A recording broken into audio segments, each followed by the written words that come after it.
देश हित में बात करते हैं जस्टिन ट्रूडो की, जिनके लिए देश हित से बड़ा खालिस्तान का हित तो पहले से ही है। अब ट्रूडो शर्मनाक हरकतों से नए रिकॉर्ड भी बना रहे हैं। खालिस्तान प्रेम के चक्कर में ट्रूडो भरी संसद में मर्यादा तो भूले ही, साथ ही कनाडा की परेशान जनता के दर्द को भी भूल चुके हैं और अपनी ही जनता के निशाने पर आ गए हैं।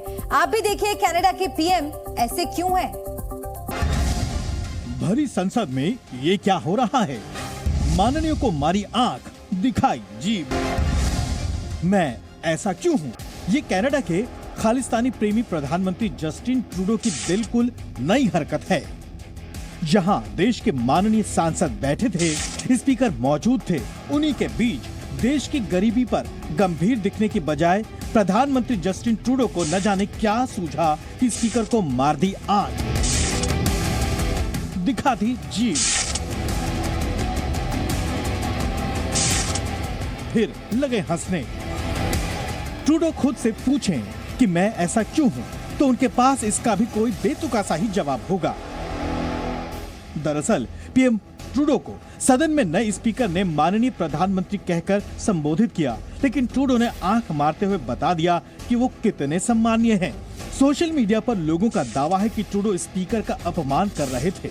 सोशल मीडिया पर भी यही वजह थी कि ट्रूडो बुरी तरह से ट्रोल हो गए। लोग उनसे पूछ रहे हैं कि ये क्या मजाक है। छोटी सी आबादी वाले कनाडा में 70 लाख लोगों की प्लेटों में खाना नहीं है।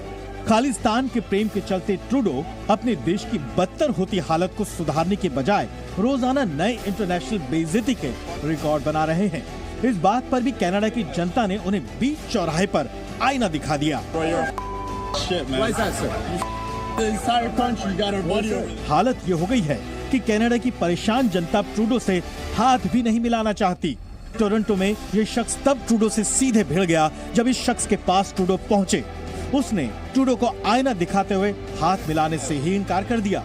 इस शख्स के मुताबिक ट्रूडो ने कनाडा को बर्बाद कर दिया है। इसके बाद यह शख्स और आग बबला हो गया। ट्रूडो को समझ आ गया कि पतली गली से निकल लेने में ही उनकी भलाई है और वो वहां से निकलने की कोशिश करते दिखे। दरअसल खालिस्तान प्रेम के चक्कर में ट्रूडो ने जिस तरह से कनाडा की साख ताक पर रख दी, उसके बाद कनाडा में भी उनके खिलाफ खुद वहां की जनता मुखर हो गई है, जबकि कनाडा के लोगों का जीवन मुश्किलों में फंसता जा रहा है। ट्रूडो इसकी सुध नहीं ले पा रहे हैं। दरअसल फूड बैंक्स कनाडा ने अपनी रिपोर्ट में कनाडा की पोल खोलकर रख दी है। रिपोर्ट के मुताबिक कनाडा के लगभग 70 लाख लोगों के पास खाने पीने का संकट है। 42% से अधिक आबादी पिछले साल की तुलना में आर्थिक तौर से कमजोर हुई है। 18% लोग फूड इनसिक्योरिटी से जूझ रहे हैं। छोटी सी जनता वाले देश में 28 लाख कनाडाई गरीबी रेखा से नीचे जी रहे हैं। कनाडा के स्टेट नोवा स्कोशिया की हालत सबसे ज्यादा खराब है। रिपोर्ट के मुताबिक कनाडा के लोगों को अपने घर के लिए अपनी इनकम का 30% से अधिक खर्च करना पड़ रहा है। कनाडा के लोगों के सामने भूखमरी, बेरोजगारी का संकट लगातार मंडरा रहा है। वहां गरीबी और बेरोजगारी के आंकड़ों में बीते कुछ सालों में बड़ा उछाल आया है।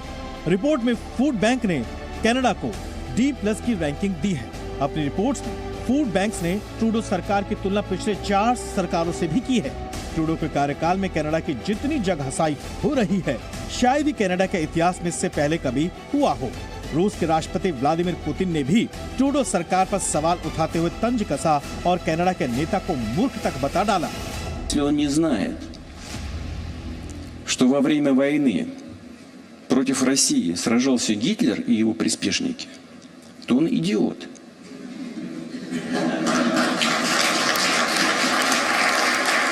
Он значит просто в школе не учился, не имеет элементарных знаний. आपको बता दें कि कोई पहली बार नहीं है जब जस्टिन ट्रूडो की किरकिरी हुई हो।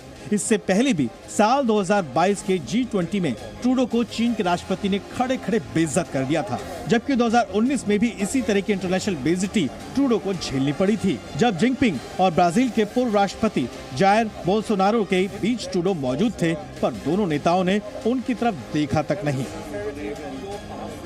यही नहीं, कनाडा के पीएम जस्टिन ट्रूडो का प्लेन भी 2016 में उनकी किरकिरी करा चुका है।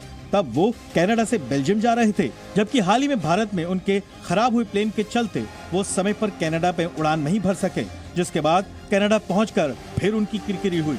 ब्यूरो रिपोर्ट, जी मीडिया। कल देशहित में हमने आपको पाकिस्तान सरकार का एक बयान दिखाया था, जिसमें उसने कहा था कि पाकिस्तान क्रिकेट टीम की सुरक्षा की जिम्मेदारी मेजबान भारत की है। इस बयान की वैसे भी कोई जरूरत नहीं थी। कल ये बात हमने कही और आज यही बात पाकिस्तान के लोग कह रहे हैं। पाकिस्तान की आवाम ने पाकिस्तान सरकार को जमकर लताड़ लगाई है। लेकिन आज जनता जुबानी अंडा पाकिस्तानी टीम पर नहीं, पाकिस्तान की सरकार पर फेंक रही है। पाकिस्तान के विदेश मंत्रालय ने सोचा था कि वो अपने खिलाड़ी की सुरक्षा को लेकर भारत पर अटैक करेगा तो उसे अपने मुल्क में शाबाशी मिलेगी, लेकिन ये दांव उल्टा पड़ गया। पाकिस्तान के आवाम भारत की तारीफ करती रही और इस्लामाबाद में बैठी हुकूमत पर टूट पड़ी। पाकिस्तान की सरकार के लिए वहां के लोगों को उल्लू बनाना अब आसान नहीं है। उन्हें लगता था कि वो जो कहेंगे पाकिस्तान के लोग उसे सच समझ लेंगे, लेकिन ये जमाना सोशल मीडिया का है। जो होता है वो तुरंत ही पूरी दुनिया को दिख जाता है, और इसलिए भारत में जैसी मेहमान नवाजी पाकिस्तानी खिलाड़ियों की हुई, उसे सबने देखा और दिल खोलकर तारीफ भी की। पाकिस्तान की क्रिकेट टीम 7 साल बाद भारत आई। सीमा पर पाकिस्तान की नापाक हरकतों की वजह से भले ही दोनों देशों के रिश्तों में कड़वाहट बनी हुई है, लेकिन जब बात मेहमानों के स्वागत की आती है तो भारत से बेहतर कोई मेजबान नहीं हो सकता। फिर वो G20 का सम्मेलन हो या वर्ल्ड कप का आयोजन। पाकिस्तानी आवाम अपनी टीम का स्वागत देखकर जैसे भारत की कसीदे पढ़ रही है, वैसे ही पाकिस्तानी टीम भी भारत में खातिरदारी पाकर बेहद खुश हैं। आतंक फैलाने वाले पाकिस्तान ने जब से वर्ल्ड कप के लिए अपनी टीम को भारत भेजा है, वो कभी सुरक्षा कभी हमले को लेकर भारत को घेरने का मौका तलाश रहा है, लेकिन भारत के बारे में पूरी दुनिया और खासकर पाकिस्तान इतना तो जरूर समझता है कि घर आए मेहमानों का स्वागत भारत दिल खोलकर करता है, और हाँ, बुरी नजर डालने वालों को भारत घर में घुसकर मारता है।